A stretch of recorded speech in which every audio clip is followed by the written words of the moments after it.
बिस्मिल्लाहिर्रहमानिर्रहीम। सैफुल मलूक मुकम्मल कलाम मियाँ मोहम्मद बख्श आरिफ खड़ी रूमी कश्मीर रहमतुल्लाह अलैह सफ़ा बसफ़ा पढ़ के तो दोस्तों में नज़र कर रहे हैं। अज का जोड़ा सफ़ा है सफ़ा नंबर 205। सैफुल मलूक के साध कट्ठे हुए हैं तो साध अपनी कहानी सुनाता पाया। अज एक दूजे ने पहचान लिया इस सफ़े मियाँ साहब ने कलमकारी इस तरह फरमाई कि कमाल ही कर दिता आके खड़ी ने।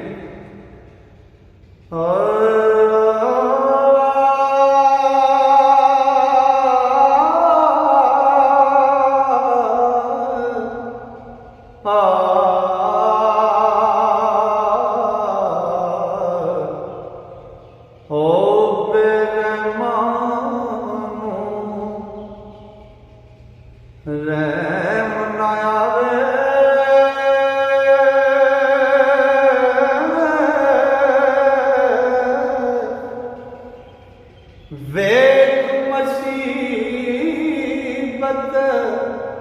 पारी ते सजना नालों सजन वचुने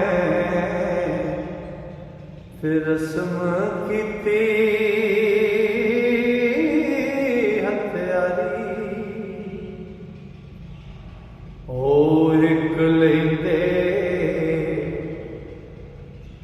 दे चढ़दे जांदे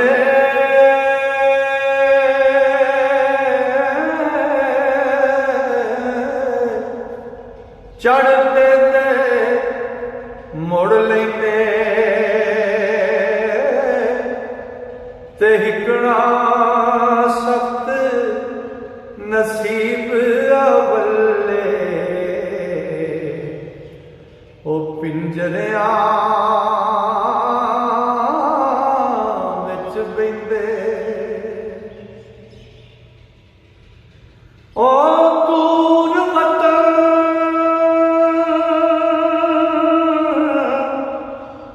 हमरा ना कोई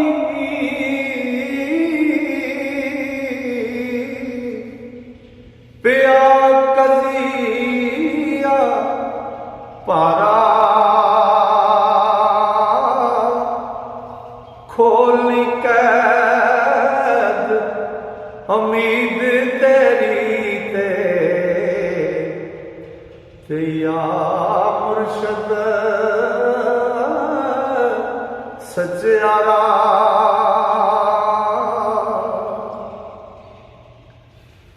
ओ बड़ी जुदाई सैनी आई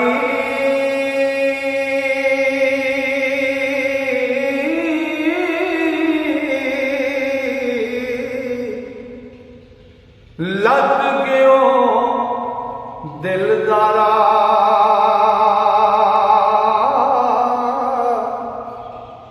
रब रहीम गफूर मोहम्मद ते मिले पीर प्यारा।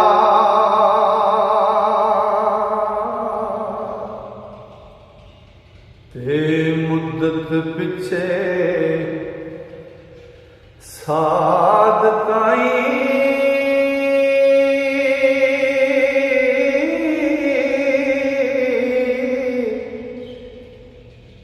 नजर पिया शाहजादा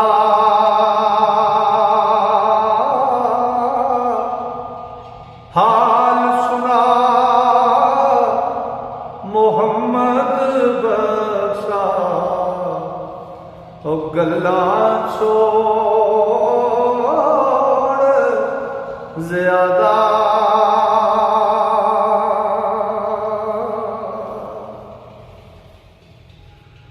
ओ याद उड़ीक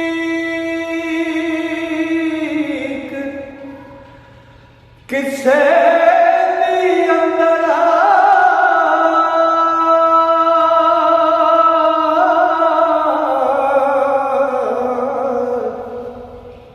ले खुदारा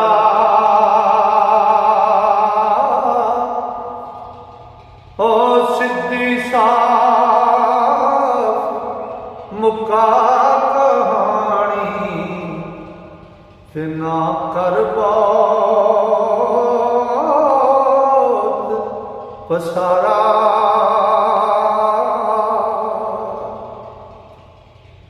ओ साध हाल सुनांदा शाह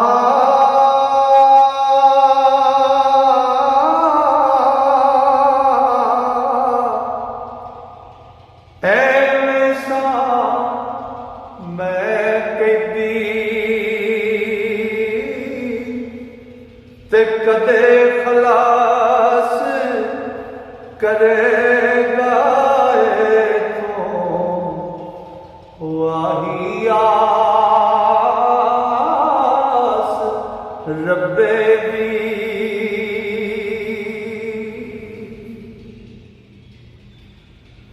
ओ आया रब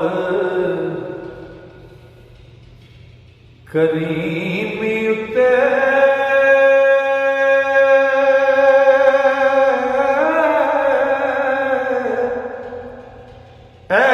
सबब बनाया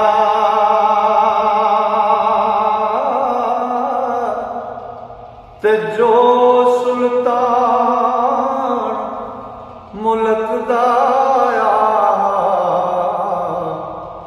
ओ चढ़ो ना ते ताया। ओ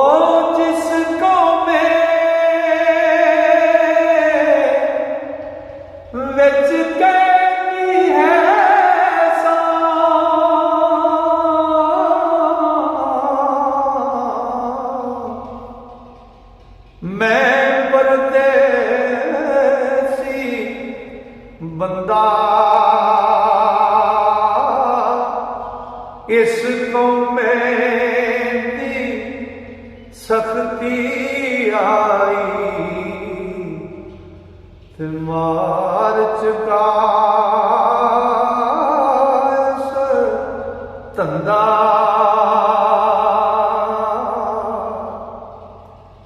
ते उठों रब खलासी कीती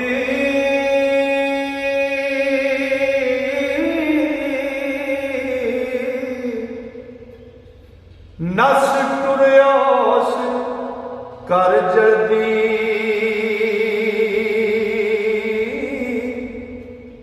ते अगों शुतर सिराने पड़िया ते लिखी मिली अवल दी।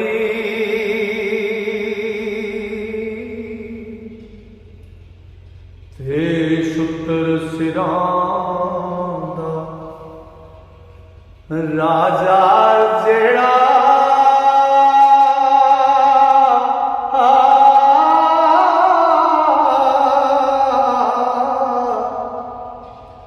घर उसदे सी बेटी कौम अपनी विच ओ सूरत वाली ते जेवर नाल लपेटी।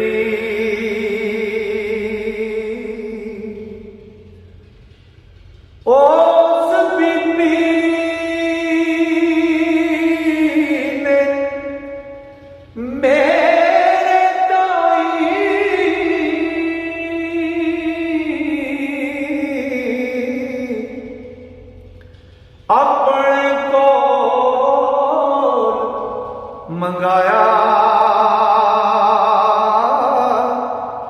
ते कुदरत नाल ओदा दिल शाह ते देखण साथ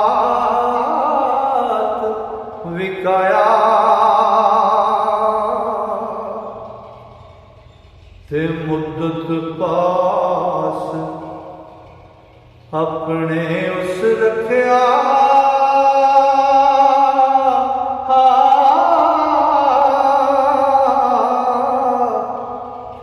ते लोड़ मतलब पाया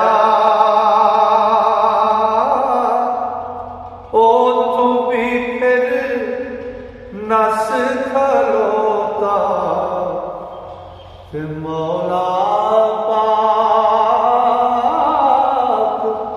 बचाया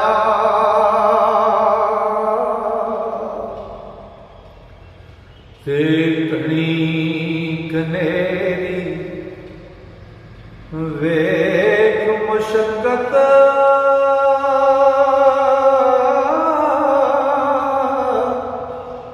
पहुंच इस नगर विच एक मस्जिद विच डेरा कीता ते बैठा सा फिकर विच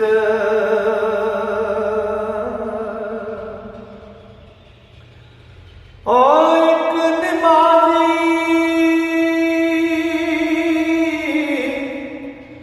बुढ़ा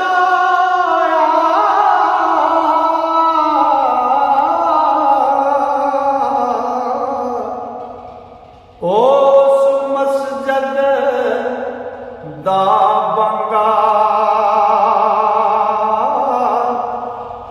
ते अज उस बाहर आंदा मैनू ओ सैर करन दी तंगा ते उस जाइया आ बैठा शाह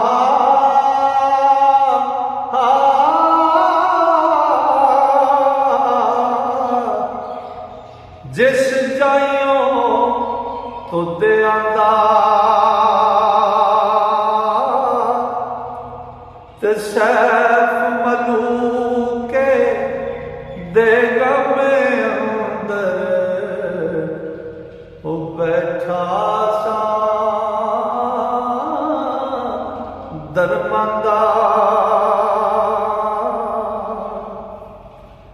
ते शाहज़ादे गल्लां सुन के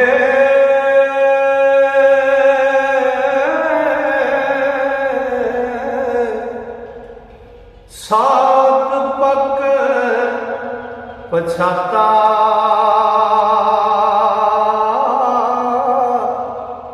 हंजू रोया उठ खलोया ते फजल रुबान जाता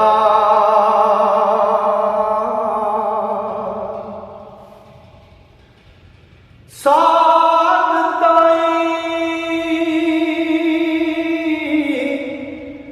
ओ सीने लाया सा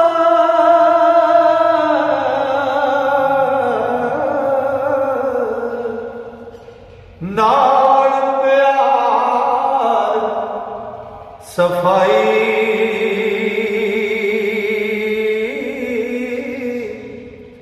कहता सैफ मलूक शाहज़ादा ओ मैं हाँ तेरा पाई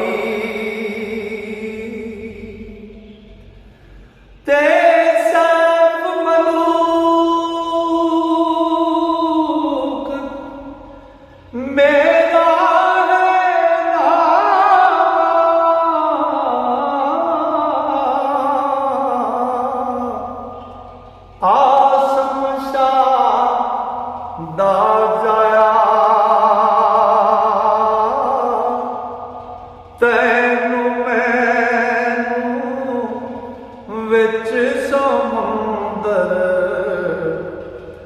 ਤੇ ਰੱਬ ਵਸੋਣਾ ਪਾਇਆ। लो जी, सैफुल मलूक के साथ मिल पे अज की इस सफ़ा मुकम्मल होया। इंशाअल्लाह उन्हां दियां मिल के जिहड़ियां कल नूं गल्लां होणीआं ने अगले सफ़े मेरे रब ने फजल किया तो सावां यारी की ते कल अगला सफ़ा दोस्तों में नज़र करांगा। तां तक वास्ते अल्लाह सोहणे दे वाले रब सोहना तुहानूं मेरे सारे श्रोतिਆਂ ਨੂੰ अपने फजल नाल अपनी रहमत नाल ते अपनियां मेहरां नाल रखे। अस्सलाम।